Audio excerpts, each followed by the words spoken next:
शादी के बाद भी क्या तैयारी की जा सकती है, और की जा सकती है तो क्या क्या रिस्पॉन्सिबिलिटीज रहती हैं। हाँ। और एक का सिलेक्शन हो जाए, एक का ना हो, हाँ। तो वो आपके लिए और भी ज्यादा टफ हो जाता है उस चीज को कंटिन्यू करना। बच्चे भी पढ़ रहे हैं और साथ ही साथ मैं भी पढ़ रहा हूँ। हाँ। लेकिन इससे कभी मुझे कोई डिस्ट्रैक्शन नहीं हुआ। 2011 में फैमिली आगे बढ़ी तो बच्चे भी हुए, और बच्चे जब हो जाते हैं तो आपको पता ही है सारी रिस्पॉन्सिबिलिटी फिर खुद के ऊपर ही आई जाती है। बिल्कुल।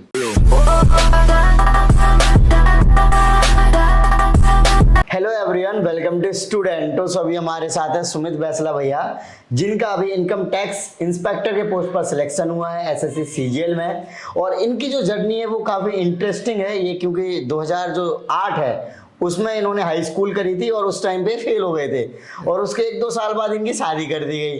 अब क्या हुआ कि ये तैयारी वगैरह तो छूट ही गई, या फिर एग्जाम की जर्नी है, या फिर जो भी पढ़ाई लिखाई का माहौल है, आई थिंक छूट गया था आपका। जी, बीच में ड्रॉप हो गया था। राइट। अब इन्होंने क्या किया, 2015 से फिर मुखर्जी नगर में आए, तैयारी करना स्टार्ट किया, और इनका फर्स्ट अटेम्प्ट में प्रीलिम्स हुआ, मेंस लिखने गए, फिर इनका मेंस नहीं हुआ, और फाइनली फिर इनका क्या हुआ कि फैमिली में कुछ ऐसी कंडीशन आई जिसके चलते इन्होंने प्रिपरेशन फिर छोड़ दी।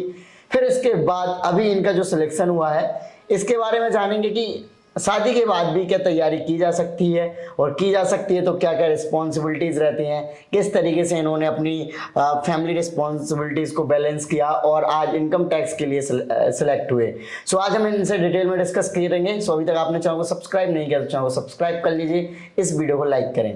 ओके, आप अपना एजुकेशन बैकग्राउंड बताइए, कहाँ से बिलोंग करते हो और आपका नाम क्या है? मेरा नाम सूर्यकांत सिंह।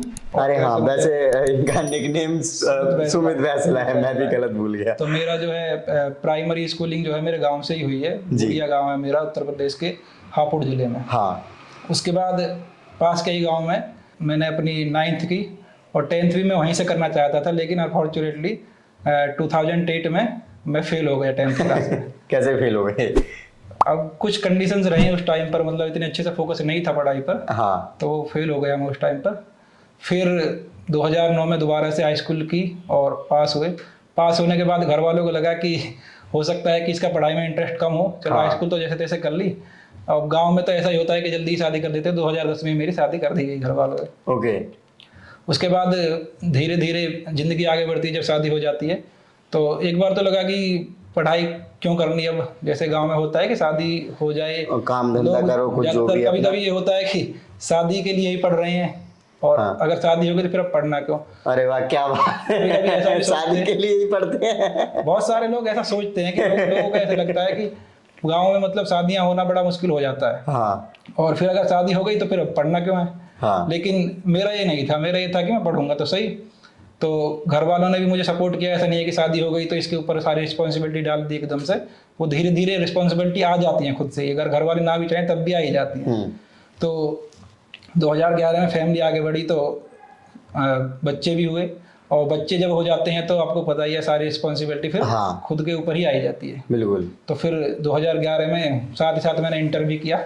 अब मैंने इंटर भी किया और तभी मेरे बच्चे भी पिता भी बन चुका हूँ। इस तरह ही कुछ काफी इंटरेस्टिंग माहौल रहता होगा क्लास जब पढ़ने जाते होंगे आप, दोस्त वगैरह। फिर उसके बाद मैंने सोचा कि चलो, मैंने पीसीएम से 12th किया है तो मैं बीटेक की तरफ जाऊंगा, क्योंकि अगर कोई भी साइंस साइड का स्टूडेंट होता है तो वो यही चाहता है कि मैं बीटेक करूँ या इंजीनियरिंग करूँ। यही सोच के बच्चे पीसीएम लेते हैं। मैंने भी यही सोचा था, लेकिन उस टाइम पर कंडीशन ये थी कि घर वालों का ये था कि कोई ऐसा कोर्स करो कि जिसमें साथ में तुम जॉब भी कर सको। वाह। तो मैंने भी घर वालों को सपोर्ट करने के लिए, क्योंकि फैमिली की रिस्पॉन्सिबिलिटी भी है, घर वाले भी अकेले नहीं संभाल सकते, तो मैंने बीए डाल दिया। बीए डालने के बाद और मैंने साथ में एक प्राइवेट कंपनी में छोटी सी जॉब करना स्टार्ट कर दी, और उसी जॉब के साथ साथ मैंने अपना ग्रेजुएशन जो है वो कंप्लीट किया। 2014 में मेरा ग्रेजुएशन कंप्लीट हो गया था। फिर जैसे ग्रेजुएशन कंप्लीट हुआ तो फिर कंपटीशन का माहौल तो सब जगह था ही। तो मैंने 2015 में सोचा कि चलो एसएससी सीजीएल के लिए ट्राई किया जाए। तो 2015 में हम मुखर्जी नगर आए। मुखर्जी नगर में हमने कोचिंग स्टार्ट की। 2015 में प्री हुआ, मेंस भी हुआ, लेकिन मेंस के बाद जो फाइनल मेरिट लगती है उसमें हमारा नाम नहीं था। मैंने और मेरे दोस्त थे तरुण नागर, दोनों ने साथ में स्टार्ट किया था। लेकिन फिर 2015 में जब नहीं हुआ तो मनोबल बहुत ज़्यादा टूट गया, लेकिन फिर भी मैंने धीरे धीरे तैयारी चालू रखी। लेकिन 2016 में कुछ ऐसा हुआ कि जो सपोर्ट सिस्टम था वो पूरा मतलब फाइनेंशियली हिल गया। हाँ। तो क्योंकि 2016 में मेरे पिताजी जो थे उनका कैंसर के कारण निधन हो गया, अरे, और इसी वजह से मुझे लगा कि अब जो है तैयारी करना लगभग मेरे लिए नामुमकिन है। हाँ जी बिल्कुल। तो मैंने जॉब पर ज़्यादा फोकस करा और पढ़ाई पर थोड़ा फोकस फिर कम हो गया। अच्छा, आपके अभी जो बच्चे हैं वो कितने कितने साल के हो गए और कौन सी क्लास में है? सर मेरा एक लड़का है, एक लड़की है। लड़का अभी 8th क्लास में है और लड़की अभी 2nd क्लास में है। 8th क्लास में है जी। काफी जल्दी आपसे ज्यादा स्पीड से पढ़ रहा है वो तो। हाँ जी। ओके, सो आप अभी जो तैयारी कर रहे थे, फिर आपको कभी ऐसा नहीं लगा कि यार आपका बच्चा स्कूल जा रहा है और आप अब पढ़ना स्टार्ट कर दिए? हाँ, कई बार ऐसा लगता था कि बच्चे भी पढ़ रहे हैं और साथ ही साथ मैं भी पढ़ रहा हूँ। हाँ। लेकिन इससे कभी मुझे कोई डिस्ट्रैक्शन नहीं हुआ। हाँ। इवन अगर बच्चों की बहुत सारी चीज़ें ऐसी होती थी कि अगर बच्चे पढ़ रहे हैं उन्हें कोई प्रॉब्लम होती तो वो मेरे से पूछते थे आकर, तो मेरे भी कुछ अगर कोई चीज़ें कुछ कॉन्सेप्ट होते थे अगर उनकी क्लास में है तो वो भी मेरे और क्लियर होते चले गए। और इसी वजह से मैंने जब देखा कि मैं पढ़ाने में भी ठीक हूँ तो मैंने थोड़ा थोड़ा होम ट्यूशन भी देना स्टार्ट कर दिया, जिससे कि जो फैमिली के लिए थोड़ा फाइनेंशियली हेल्प भी हो जाए। और फिर मैंने इसीलिए जॉब छोड़ दिया और टीचिंग के प्रोफेशन में आने से ये हुआ कि मैं अपनी जो पढ़ाई है उसको कंटिन्यू करने लगा फिर से। ओके, सो आप होम ट्यूशन वगैरह पढ़ाकर जी चीजें चलाते रहे? जी। ओके, सो अभी जो आपने अटेम्प्ट दिया था उसके लिए कितना तैयार किया था आपने इस बार? अब इस बार मैंने ये सोचा कि 2022 में जैसे बहुत सुनने में आया पहले से कि बम्पर वैकेंसी इस बार आ रही हैं। हाँ। और इस बार नहीं हुआ तो फिर शायद कभी नहीं हो पाएगा। मुझे यही लगा बम्पर वैकेंसी में आपने वैकेंसी में भी अगर नहीं हो पाया तो फिर नहीं हो पाएगा। ओके। तो इसीलिए मैंने इस बार जो पढ़ाने वढ़ाने का जो था, मैं पढ़ा रहा था जो भी ट्यूशन वगैरह, वो सब मैंने प्री देने के बाद, प्री में मेरा इतना ज़्यादा हाई स्कोर नहीं था। मतलब अगर मेरा रॉ स्कोर देखोगे तो आप 111 रॉ स्कोर था मेरा और 114 पर मेरिट लगी थी ओबीसी के लिए। तो मतलब जो भी नॉर्मलाइजेशन हुआ होगा उसी की वजह से मैं क्लियर कर पाया था प्री को। ओके। और प्री क्लियर होने के बाद फिर मैंने पूरा फोकस डाल दिया कि अब मुझे करना ही है चाहे कुछ हो जाए। ओके। तो मैंने फिर जो भी मेरा होम ट्यूशन में पढ़ाता था उन सबको ड्रॉप करके और लगभग मैंने जनवरी में स्टार्ट किया पूरी तरह से मेंस के लिए प्रिपरेशन। हाँ जी। और उसी लगभग 2 महीने के टाइम में मैंने डेली 2 मॉक टेस्ट लगाए और मैथ के लिए अलग से पढ़ा। मतलब जो सिलेबस था उसको साथ के साथ करता रहा और साथ के साथ मॉक टेस्ट भी लगाता रहा था। मॉक टेस्ट को एनालाइज किया। मॉक टेस्ट को एनालाइज करने के साथ साथ में जो भी मुझे लग रहा था कि मेरा ये वीक पॉइंट हो रहा है, इसमें मैं क्वेश्चन अच्छे से नहीं कर पा रहा हूँ या यहाँ पर मैं और इम्प्रूवमेंट कर सकता हूँ, तो उसमें मैंने इम्प्रूवमेंट किया। जब मैंने मॉक टेस्ट देना स्टार्ट किया तो मॉक टेस्ट में मेरा जो स्कोर था वो शुरुआत में 260 आया था, मतलब 260 के अराउंड आने स्टार्ट हुआ। ओके। अब बीच में ड्रॉप भी हुआ, मतलब ड्रॉप इतना हुआ कि 238 और 218 तक भी जो टेक्स्ट बुक और ओली बोर्ड के जो बुक होते हैं हाँ। उनमें 218 तक भी ड्रॉप हुआ। तो तब मुझे लगा कि ये तो बहुत कम स्कोर है। मैं अपना परसेंटाइल भी देखता तो 50% के आसपास पहुंच गया किसी बुक में। तो मतलब इसी प्रिपरेशन करते हुए आपने सब कुछ छोड़ के अगर प्रिपरेशन कर रहे हो और फिर भी इतना लो स्कोर जा रहा है तो मेरे को लगा कि कुछ ना कुछ गड़बड़ चल रहा है। फिर मैंने दोबारा से अपना सिलेबस अच्छे से एक टॉपिक को फिर से कवर किया पूरा का पूरा। ओके। और फिर से मॉक टेस्ट तो मैं डेली दे ही रहा था पहले। मॉक टेस्ट को और अच्छे से एनालाइज किया और फिर मेरा स्कोर धीरे धीरे बूस्ट होना शुरू हुआ। 280, 290, 300 तक हाईएस्ट जो मेरा गया था मॉक टेस्ट में, वो एक मॉक टेस्ट में गया था 328 और वो एकमात्र मॉक टेस्ट था जिसमें मैंने 300 के स्कोर को क्रॉस किया था, जो कि एक ड्रीम स्कोर था। अब की बार जैसा सुनने में आ रहा था कि 300 के आसपास या 300 से अगर पार होते हो आप तो आपको 42 या 46 ग्रेड पे की जॉब जो मिल सकती है। हाँ, और आपका अभी कितना रैंक बता रहे थे आप? रैंक 2666 है। ओके, और इसके साथ आपका अच्छी रैंक है, साथ अच्छी रैंक है 36,000 एक जो मेरी ड्रीम पोस्ट थी सर, जो मैंने शुरुआत में जब कभी सोचा था कि अगर प्रिपरेशन करेंगे इनकम टैक्स इंस्पेक्टर तो इनकम टैक्स इंस्पेक्टर बनना है और कंधे वो पे इस स्टार बार हो गया ना। इस बार मुझे मिल गया वो सर। ओके। अच्छा, कौन सा सब्जेक्ट आपका फेवरेट रहे हैं? मेरा इंग्लिश वैसे हमेशा ही फेवरेट रहा, शुरुआत से इंग्लिश ही फेवरेट रहा। जब हालांकि मैं प्राइमरी स्कूल से पढ़ा हूँ, मेरा पूरी स्कूलिंग जो है वो हिंदी मीडियम में हुआ है, लेकिन फिर भी इंग्लिश मेरा शुरू से ही अच्छा रहा है और मतलब फेवरेट सब्जेक्ट मेरा वही रहा है इंग्लिश। राइट। आपके जो दूसरे भाई थे वो यूपी में सिलेक्ट हो गए हैं? जी, मेरे भाई जो हैं तो तरुण नागर हैं, वो उत्तर प्रदेश पुलिस में, उनका 2018 में सिलेक्शन हो गया। और ये मान लो कि फिर तो मैं बिल्कुल अकेला पड़ गया। अब जब आप 2 लोगों ने जर्नी स्टार्ट की है और एक का सिलेक्शन हो जाए एक का ना हो तो वो आपके लिए और भी ज्यादा टफ हो जाता है उस चीज को कंटिन्यू करना। दोनों अब तो दोनों गुज्जर भाइयों का सिलेक्शन फाइनली ये है कि दोनों भाइयों का हो गया। चलो सही है। ओके। अच्छा, कभी कभी लोग ये भी कहते होंगे यार कि आप क्यों तैयारी कर रहे हो, आपको क्या करना पढ़कर, अब आपके बच्चे पढ़ रहे हैं, इस तरीके से चीज़ें आती होंगी। तो इन सब कुछ चीज़ों को कैसे ओवरकम करते थे आप? इस तरह की बातें तो सर बहुत चलती हैं, मतलब फैमिली में भी चलती हैं कई बार, और अड़ोस पड़ोस में तो खासकर चलती हैं, रिश्तेदारों में भी चलती हैं। हाँ। कि अब बच्चे भी बड़े हो गए हैं, बच्चे भी धीरे धीरे बड़े हो ही रहे हैं, हाँ, मतलब obvious सी बात। तो इनकी पढ़ाई के बारे में सोचा जाए, कोई एक कंपनी में या कहीं पर भी कोई अच्छी प्राइवेट जॉब पकड़ लो और जिससे अपना घर का खर्चा चल सके। हाँ।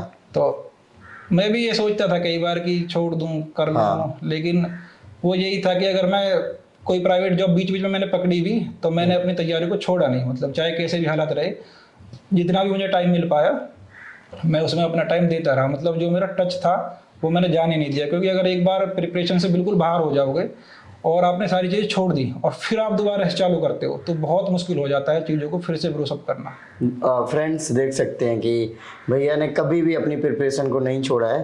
देखो, पूरी फैमिली रिस्पॉन्सिबिलिटीज़ थी और मतलब कहीं ना कहीं जॉब भी करनी थी, अर्निंग भी करनी थी, और इतनी एज के बाद नॉर्मली आदमी सोच लेता है कि अब मेरे को पढ़ाई नहीं करना है। जनरली हमने ये देखा है कि नॉर्मली स्टूडेंट ग्रेजुएशन करते हैं, 2-3 साल तैयारी करते हैं, नहीं होता है तो कहते हैं अब कहीं सेटल होते हैं, अब बहुत हो गया। तो इनसे आप सीख सकते हैं कि किस तरीके से इन्होंने हार नहीं मानी और आज इतनी अच्छी पोस्ट जो कि इनकम टैक्स इंस्पेक्टर के रूप में सिलेक्ट भी हुए हैं, और काफ़ी अच्छा लग रहा है मुझे भी पर्सनली भैया के बारे में जानकर। और भैया अच्छा एक चीज़ और बताइए, आपकी वाइफ जो थी वो किस प्रकार से आपकी इस जर्नी में हेल्प करी, क्योंकि उनका भी इम्पोर्टेंट रोल रहा होगा। जी बिल्कुल, उनका इम्पोर्टेंट रोल रहा है। जब कभी भी मतलब जैसे घर की फाइनेंशियली कंडीशन अगर थोड़ा सा भी ज़रूरत पड़ रहा है किसी चीज़ के लिए तो उन्होंने पूरा साथ दिया है। मतलब पहले उन्होंने भी साथ में टीचिंग की, एक प्राइवेट स्कूल में पढ़ाया। हाँ। और फिर जब उनको लगा कि इससे काम नहीं चल पाएगा तो फिर उन्होंने प्राइवेट कंपनी में जॉब भी की जिससे कि घर का खर्चा जो है वो चलता रहे और साथ साथ हम दोनों मिलकर जो भी जिम्मेदारियां उनको बांट सके, जिससे कि मेरी तैयारी पूरी तरह से छूटे नहीं। Right, okay. सो अभी फाइनली उनका क्या रिएक्शन था और आपके बच्चों का क्या रिएक्शन था जब आप इतने बड़े पोस्ट के लिए सिलेक्ट हुए? फैमिली वालों का रिएक्शन मिक्स था बिल्कुल, क्योंकि रिजल्ट जो आया था वो शनिवार की रात में बहुत ज्यादा लेट आया था। तो लगभग 10-10:30 बजे फैमिली में सब सो ही जाते हैं। तो हम भी सो गए थे और सुबह 4 बजे एक जानने वाले हैं उनकी कॉल आई। तो उन्होंने बोला कि मिठाई खिला दो। अब मैं बोला कि सुबह 4 बजे कौन मिठाई मांगता है मिठाई मांगता है, किस लिए मिठाई मांगते हो?